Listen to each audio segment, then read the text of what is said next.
Thank you. Good morning. It's great to be back with y'all, and it's particularly great to be back with y'all in person. You know, I think we all missed last year, but it's great to be back to get some catfish here on the Mississippi State Fairgrounds. You know, I got to be honest with y'all. Some of y'all probably say this is always the case, but I'm here today to give you a really boring speech. You know why it's boring? Because doing the right things and doing them well, that's just boring in today's politics. But I'm here to tell you, Mississippi is doing the right thing, and Mississippi is doing them well. Since the pandemic start, we've seen some very, very trying days. Days that have tested Mississippi's resolve and Mississippi's faith. Despite what was thrown our way, we outlasted. We overcame. We kept the faith. We charged forward, and we have found success. Trying days are certainly not unique to 2020 or 2021. Mississippi and these United States have been through tough times before, and we know we will go through tough times again. But no matter what hurdle is put in front of us, we will always persevere, and we will always push through. Since our founding, Mississippi and the United States have been through more good days than bad. Days that showed just how great our state is and just how great our country is. One of those days was July 20th, 1969. That day was not just great for the United States, but it was also a great day for human history. It was a day that proved that American ingenuity would always prevail over communism. It was a day that proved what our country can achieve when it sets its sights on a goal and trusts its people to accomplish the mission. On that day, one American uttered 11 words that will go down in the record books as one of the most powerful and meaningful statements of all time. And I quote, "That's one small step for man and one giant leap for mankind." As you know, that American was Neil Armstrong. Now, you might be thinking to yourself, what in the heck is the governor talking about? Why is he going to talk about Americans going to the moon? Or you may be saying to yourself, I think the governor may have had a little bit too much of that medical marijuana they keep talking about. For the record, I have not, medical or recreational. The reason I bring up Apollo 11 is because of this. The technology in this right here is a million times more powerful than the computers on the Saturn V rocket that guided Neil Armstrong almost 240,000 miles to the moon. This right here represents unlimited knowledge in the palm of your hand. But to unleash its full potential and the full potential of other technology like laptops and tablets and whatever the new technology is to come, we need one thing: broadband. After Apollo 11's successful voyage to the moon, Neil Armstrong called the flight, quote, "a beginning of a new age." There's no doubt in my mind that if we expand access to broadband in Mississippi, it will begin a new age in Mississippi. In fact, you've heard me say it many times before. 200 years ago, people in America moved near waterways. 100 years ago in America, people moved near where the train tracks were. Today in America, people are moving where there is connectivity. And we as a state must recognize it and build on it. And we've started that process. The fact is, if we truly want our kids to be able to shoot for the stars, then they need access to the full breadth of all the technology has to offer. If we truly want our kids to reach their full potential, they need technology's full potential. If we truly want our kids to continue making gains in education, we need to ensure their technology is making gains. Our kids shouldn't have to live in a big city to have access to broadband. My mission is to make sure we continue to build and that we make sure that every kid that lives on a farm in New Holka has the same access to broadband as the kid who lives in New York. My mission is to make sure that no rural community is left behind because of its lack of access to broadband. By expanding Mississippians' access, our kids, and most importantly, all of our rural communities, are going to reach the stars and reach their full potential. But expanding broadband isn't just going to be a game changer for our kids in rural communities. It's also going to be a game changer for our businesses. Our industries that will be poised to thrive if we expand broadband is one of the backbones of Mississippi's economy. Agriculture. Ensuring our farmers can use state-of-the-art technology, Mr. Commissioner, to tend to crops and livestock will be critical to our nation's food supply. If we can give our farmers access to broadband, they will be able to meet increasing food demand by using new techniques to, among other things, gauge soil quality, spray fertilizer, and monitor their equipment, crops, and livestock using real-time data. Increasing access to broadband will also benefit our healthcare industry. During the 2020 legislative session, I had the opportunity and the honor to approve House Bill 94, which established the Mississippi Center for Rural Health Innovation. The purpose of the center is to provide services and resources to rural hospitals, critical access hospitals, rural health clinics, and rural federally qualified health centers, FQHCs, including, among other things, broadening their telehealth investment. To have a successful telehealth network that delivers quality care that Mississippians need, we must make sure those same Mississippians have access to the technology and to broadband. I'm glad to say that we are starting to make progress in helping those who have not yet benefited from broadband's expansion.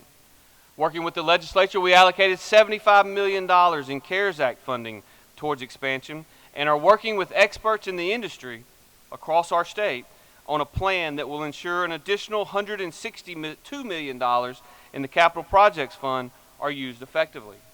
And if Congress passes an infrastructure bill that allocates more funding to broadband, we will work to fight to make sure this funding goes to those projects that give us the best chance to expand access to broadband, not to individual politicians' pet projects.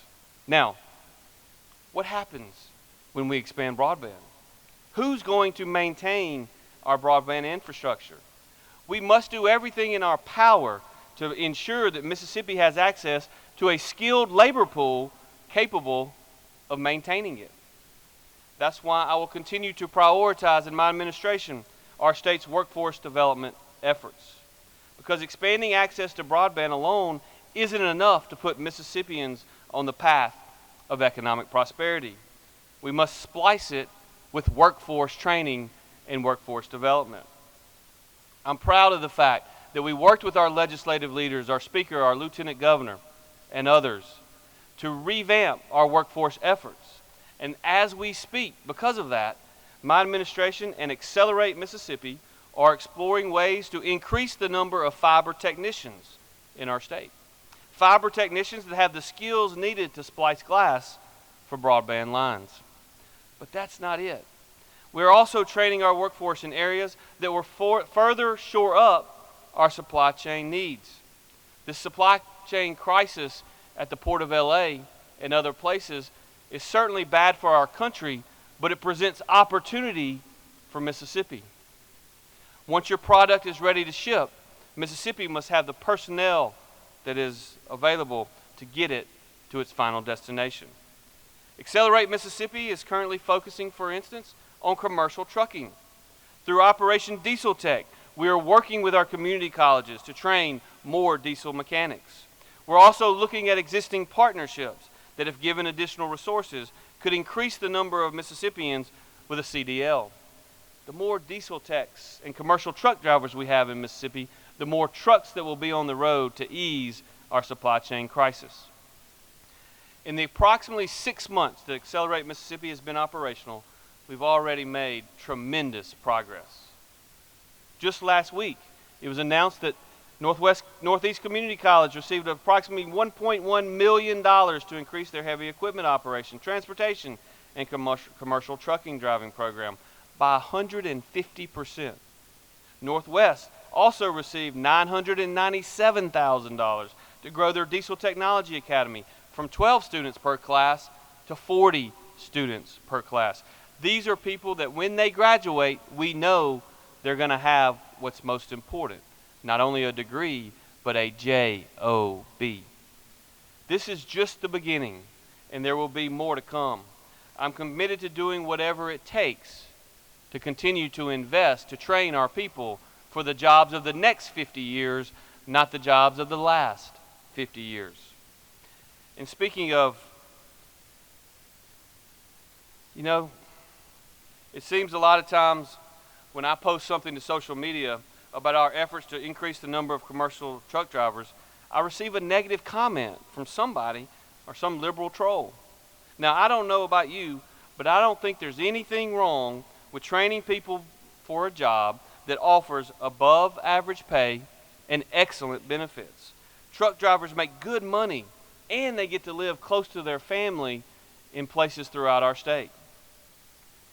If the trolls, if President Biden, if the state of California's leadership spend half as much time encouraging blue-collar jobs instead of demeaning them, perhaps the supply chain crisis and situation off the Port of LA wouldn't be so bad. But to all those considering entering the commercial trucking industry or something similar, I want you to know that as long as I'm governor, my administration will always have your back. We will appreciate you. In fact, we will celebrate you, and we will support you. And you can take that and your above average paycheck to the bank. Now, we're also working and taking steps to ensure that we retain our workforce. We are in the early stages of developing a program that will partner with our universities and community colleges to target those that have moved out of state and recruit them and encourage them to move back. I believe firmly that we can see significant economic growth in our state without population growth, but with population growth over the next 5 years. And I'm proud because of you and many others. 2020, for the first time in the last 8 years, we actually saw a net over net increase in population in Mississippi. 2020 was the first year since 2013. Our goal is to continue to work with our community colleges and our senior colleges to leverage their network and databases to educate those expats about the benefits of working in Mississippi. I also believe strongly that another way that we can keep our people in Mississippi and encourage those to move home and others to move to our state is to keep more of their money in their pockets. Our state is in the best fiscal shape we've ever been in, and our state is in the best financial shape we've ever been in. And I believe that the time is right for all of us to come together and eliminate our income tax. In 2020, in the middle of COVID, Mississippi saw approximately $1.9 billion in new capital investment. That's twice as much as the last 10 years average of some $900 million per year. We ended the year having collected over $1 billion more in revenue than was originally projected.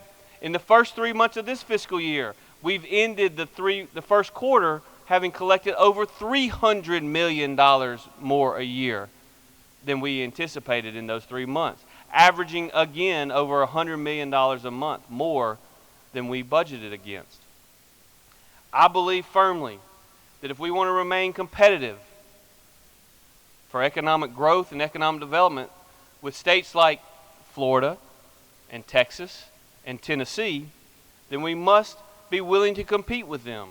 If we want to increase the trajectory of Mississippi's economic growth, then we must eliminate the income tax. Now, the good news is the Speaker, the Lieutenant Governor, and I have all said publicly that we are for eliminating the income tax.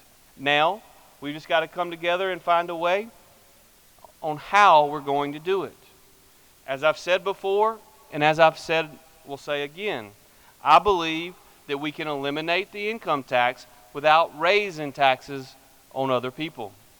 $1 billion in revenue collected last year alone. We're going to collect another $1 billion more, it appears, this year relative to last. And therefore, I believe we can, through revenue triggers and other avenues, we can eliminate the income tax, not swap it for raising other taxes. And if we do that, Peter and Paul will both have more money in their pockets.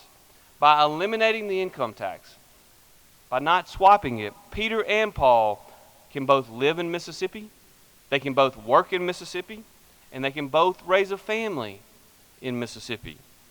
And by doing so, they can help grow our economy. It will lead to GDP growth, and ultimately, as business people, it will help grow your bottom line. My friends, it has been a great honor and a privilege to serve as your governor, although challenging throughout the last year and a half. I want to thank you for giving me this opportunity. I want to continue to work to make Mississippi have the best business climate in America, which continues to attract and recruit new industry, new capital investment, and new jobs. Because what you and I know is that this is the best place in America to raise a family. It's also the best place in America to invest capital and create jobs. And we just got to keep working to convince more of our fellow Americans to look right here at home in Mississippi. Thank y'all, and God bless.